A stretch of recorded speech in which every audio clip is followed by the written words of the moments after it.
Welcome back, cricket fans. The 1960s was Test cricket's golden age of technique and tenacity. Think masterful batsmen, thunderous pace, and epic battles. Today, we're crafting the ultimate World Test 11 from this iconic decade, packed with stats, stories, and legends who defined the game. From England's grit to West Indies' flair, we've got a dream team to convince you. Smash that like button, subscribe, and let's dive in. Here's how we built this dream team. We're using test stats from January 1st, 1960 to December 31st, 1969, sourced from ESPN Cricinfo and Wisden. We need a balanced 11, 5 batsmen, 1 all-rounder, 1 wicketkeeper, and 4 bowlers, including a spinner. It's about stats, impact, and team synergy, backed by analytics. Let's meet the legends. Opening the batting, the Australian anchors Bill Lawry and Bob Simpson. Bill Lawry racked up 4,717 runs in 58 tests at 49.65, with 13 centuries and a highest of 210.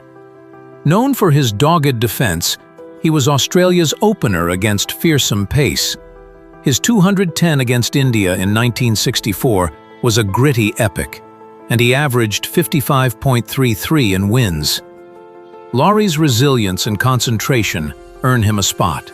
Bob Simpson scored 3,995 runs in 46 tests at 51.21, with 8 centuries and a best of 311. His elegant technique and occasional leg spin, 60 wickets at 39.20, 2 5-wicket hauls added value. His 311 against England in 1963 was monumental, and he averaged 58.50 in series wins. Simpson's all-round utility makes him the perfect partner. This duo provided a rock-solid foundation against the decade's toughest attacks. At number 3, England's elegant leader, Colin Cowdrey. Colin Cowdrey amassed 4,788 runs in 65 tests at 48.85, with 16 centuries and a highest of 182. His graceful stroke play steadied England. His 182 against Australia in 1961 was a classic.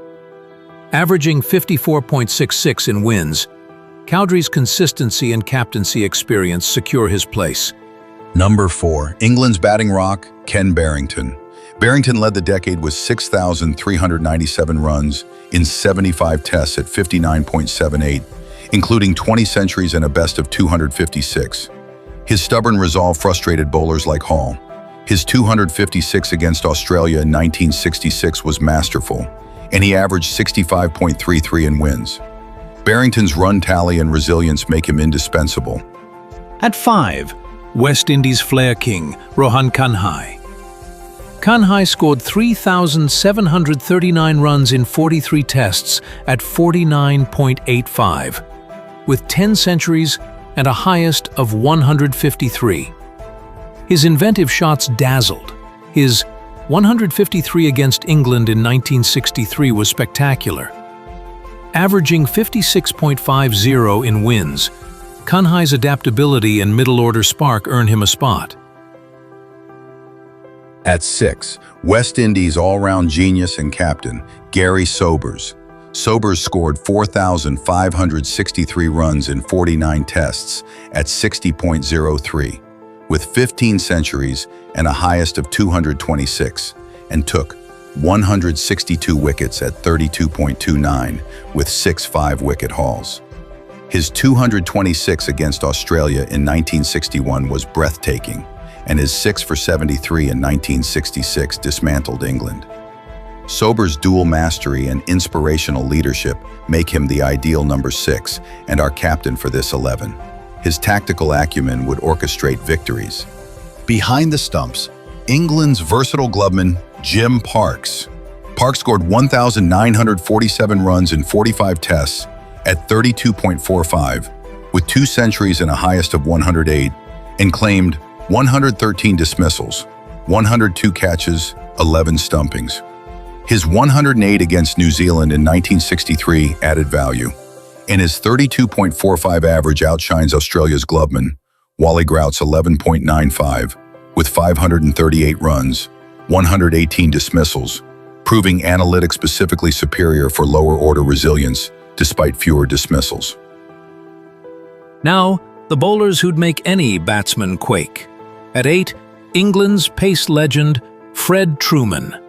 Trueman took 179 wickets in 36 tests at 22.01, with 12 5-wicket hauls. His fiery swing terrorized. His 7 for 44 against India in 1962 was devastating. Averaging 19.50 in wins, Trueman's hostility makes him a must-pick. At 9, West Indies' pace titan, Wes Hall. Hall took 146 wickets in 40 tests at 29.10, with 6 5-wicket hauls. His thunderbolts rattled. His 7 for 69 against England in 1963 was iconic. Averaging 26.33 in wins, Hall's speed and bounce earn him a spot. At 10, West Indies spin wizard Lance Gibbs. Gibbs took 184 wickets in 42 tests at 27.84, with 12 5-wicket hauls. His off-spin strangled. His 8 for 38 against India in 1962 was masterful, averaging 25.50 in wins. Gibbs's control complements the pace trio. At 11, Australia's swing king, Graham McKenzie. McKenzie took 238 wickets in 54 tests at 27.91, with 16 5-wicket hauls. His relentless accuracy shone. His 8 for 71 against West Indies in 1969 was lethal. Averaging 25.66 in wins, McKenzie's stamina rounds out the attack. This bowling unit, pace and spin, is a nightmare for any batting side. This 11 is a powerhouse. Lawry and Simpson anchor the top. Cowdrey, Barrington, and Kanhai dominate the middle, while Sobers and Parks add depth. Trueman, Hall, Gibbs, and McKenzie bring relentless variety. With Garry Sobers as captain, this side's tactical brilliance and firepower would conquer any pitch. We had to leave out giants like Ted Dexter. His 4,232 runs at 50.38, with 8 centuries and 60 wickets at 36.43 were impressive, but Sobers' superior all-round stats edged him out. Erapalli Prasanna's 113 wickets at 27.05, with 8 5-wicket hauls, like his 6 for 74 against England in 1967, were close, but Gibbs's higher tally won. Peter Pollock's 101 wickets at 25.22 with 8 5-wicket hauls, including 6 for 38 against Australia in 1966, were stellar, but McKenzie's volume tipped the scales. Geoff Boycott's 2,609 runs at 42.77 with 6 centuries were solid, but Lawry's run tally secured the opening slot. Want a video on these legends? Comment below. That's our 1960s Test 11, a team of cricketing gods. Who's your favorite? Would you swap anyone? Drop your Dream 11 in the comments, hit that like button, and subscribe for more cricket goodness. Next, we're tackling the 1970s. Don't miss it. Thanks for watching Cricket Legends. Catch you on the pitch.